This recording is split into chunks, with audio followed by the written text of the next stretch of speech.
I commit to everybody that ever how long I talk up here, and I really feel it, right out there, I'm going to leave my soul. You're going to get all of me. And you might laugh about it, or you might say, well, that guy was weird. But I'm telling you, all of my experience of 40 years, I've had clients of 3 million, and yeah, POA, they've all got warts just like everybody else. And I love POA, and I love RJ. I love all my clients. But I got a lot of clients that are 15 million and 3. They started with me when they were 3 million and 5 million. And I'm not here looking for clients, folks. I'm not selling. I don't want any. I'm retired. I'm retired. Okay? So what I'm sharing with you is just things that people have used. So that's where I am. That's my outcome. And this is how we're going to start. Some of you have been nice enough to mention you watched that video. And all I can say is I'm sorry. So one thing that I want to challenge you with right out of the get-go is when you're thinking about something, look at the brutal facts and then don't get caged by imaginary bars. And so many people are. So many people wake up in the morning, well, what can't I do? Instead of waking up in the morning and saying, what can I do? Or what can we do? I mean, and I'm going to talk about the industry and all of that as we go along. So that's my opening story. Now I've got to get off this stage. This is driving me crazy. Oh boy. And I guess I really never thought this much about it, but everybody's waiting for me to stand on a chair. Nobody remembers anything I say. They all remember me standing on a chair, and that I've got this little brush here that I'll mess up my hair, and then I have a little brush, and they say, oh, do you still have your little brush? Don't you remember what I talked about? And so here we go. Change the thing there. Thank you. Okay. Building quality organizations. Basically, there's 2 types of organizations, and you have to deal with this. You and I recommend you and your spouse. And building quality, or either you've got a lifestyle company, and a lifestyle company is basically, you still have to have good people, but it's mainly you sit down and say, hey, look, we're going to be comfortable if we pass $6 million on to our kids, if we can accumulate $6 million or $4 million or something. And that's what the company is designed to do. So you can belong to your country club, drive your Tesla or whatever you're doing these days. And that's what happens. People, it supports their lifestyle. And if you've got a lifestyle company, you're going to approach it differently than if you want to have this big growth. If you want to get up, I say over 50 million. It's a whole different game, folks. And it's a tough game. And you come to meetings like this, and there's always somebody,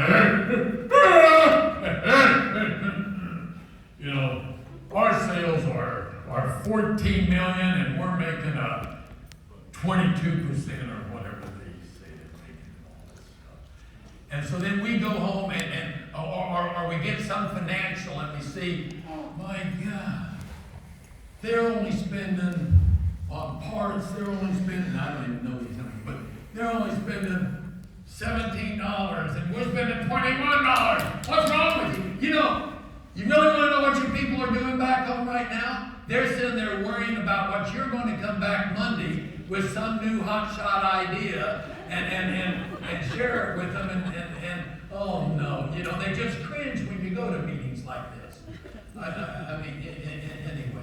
But a lifestyle company, it's okay. I'm going to say something that nobody seems to agree with me on, and it's really blasphemy to say. It's okay if you're not growing a lot. Now, I think if you're 1 to 3 million, you have a severe challenge. You got to beef this thing up because you're going to be competing with Dex, and you're going to be. I'm talking to a Florida audience, I assume, pretty much, and you're going to be competing. RJ Young's moving down here, and they buy so good. I mean, they're really not that much. They just really buy well, and that really helps them. And so you're going to really it's going to really be competitive and tough. If you're 3 to 5 million, you better, in my opinion, have one objective, and that is growth. And get up there to that 10, 12, 15 million. And you don't have to be, I mean, my friends, when you get to be 30 and 40 and 50 million, the problems are just overwhelming. I mean, you better be ready to dedicate your whole life to that company.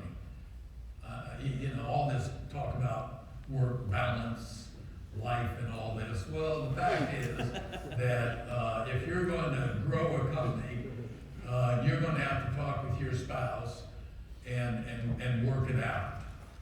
The Kath and I started my company when I was 37 years old, and she sacrificed getting her doctorate in a deal. She went ahead and got an associate. She got all these degrees, but we talked about it and we decided, okay, this is what we're going to do. And I don't think enough couples do that.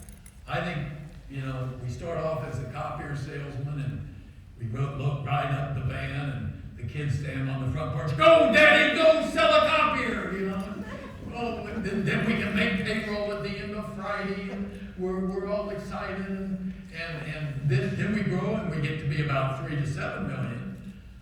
There's thresholds in our business, my friends. See, you haven't heard me that before. No. This is new. And the bears thing. The bear thing, New. Anyway, there's thresholds. One threshold is 3 million. Well, one threshold is $1 million. A lot of companies never get through $1 million. Then there's a threshold at 3 million. The next threshold is 7 million. The next threshold is 12 million. And then interestingly, if you do things right at 12 million, you'll pop up to 20 to 22 million, and everybody gets stuck at 22 million. Everybody gets stuck at 20 to 22 million.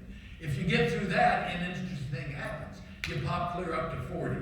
If you put the right pieces in place, and then we won't talk, but there's graduation. Those are thresholds. And hello everybody, I'm working now. The way you get through a threshold, you have to do one of two things. Man, I think I'm so profound, I'd be writing this down. I mean,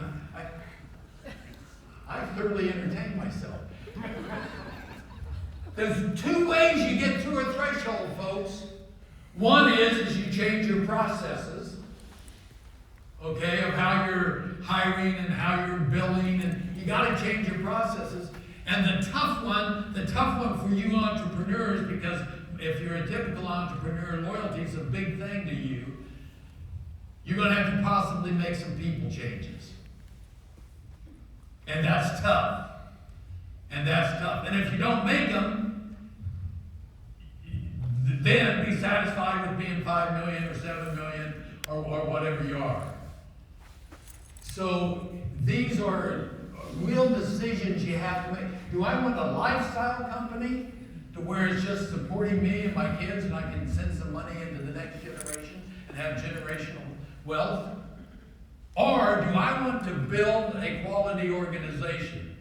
Am I willing to borrow the money from the banks? Am I willing to really take a lot of risk and take on debt, take on a lot more people? Man, those are big decisions you have to make. And you have, in my opinion, you need to make them with your spouse. And decide what this game is. Because you're going to have one of 2 types of companies. And to me, I'm very, very fearful. And I don't mean to, I'm not a prophet of doom, but the smaller dealer has a real challenge. And I'm going to talk about perpetuations here near the end, so I won't. But decide which way. And then, once you decide which type of company, what your goal is, then, change the slide. Then you decide what kind of culture you're going to have. And culture trumps all.